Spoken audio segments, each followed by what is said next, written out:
Let's begin by defining what mandates are. Mandates are official orders or requirements imposed on state and local governments by the federal government. They serve as a tool for the executive branch to implement national agendas by exercising their control over the smaller governments. Mandates can be either funded or unfunded, which we'll talk more about later. They cover a wide range of issues, including healthcare, education, and environmental policy, which make them extremely controversial.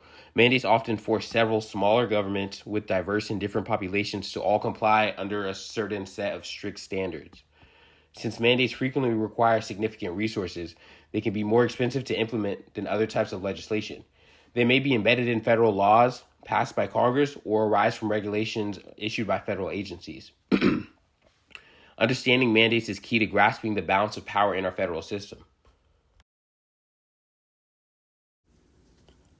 Funded mandates are federal orders or regulations issued on lower levels of government that come with a proper amount of funding to carry out the required actions.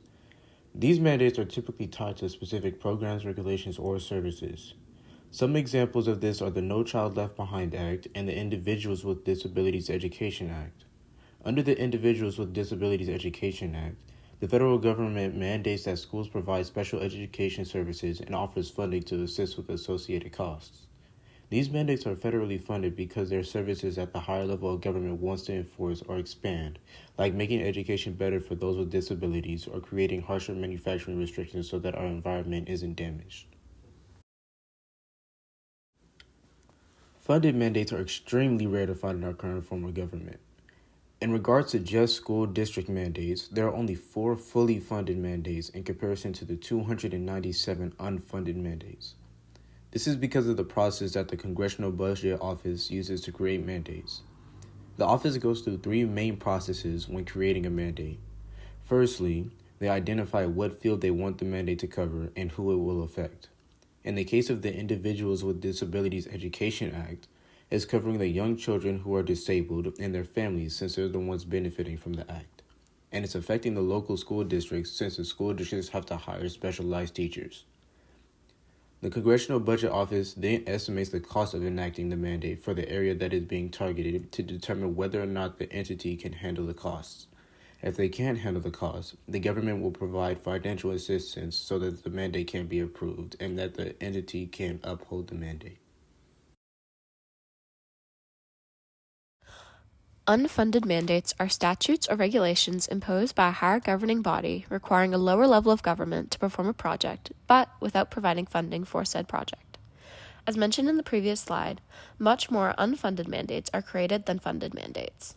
On top of that, previously funded mandates can become unfunded when Congress cuts funds for programs, changes the requirements to get funds, or interferes with a lower level of government's ability to raise funds through taxes. Some regulations that are examples of this are the Non-Discrimination on the Basis of Disability program and the Nutrition Standards for National School Lunch program. The Non-Discrimination on the Basis of Disability mandate was enacted in 2010.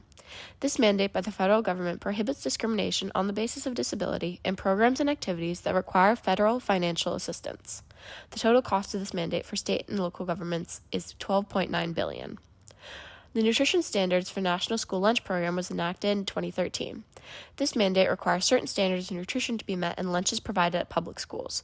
The total cost of this mandate for state and local governments is $125 million. As you might expect, unfunded mandates aren't the most popular and have a history of heavy pushback. The most significant example of this was the Unfunded Mandates Reform Act of 1995, which was created to limit the number of unfunded federal mandates.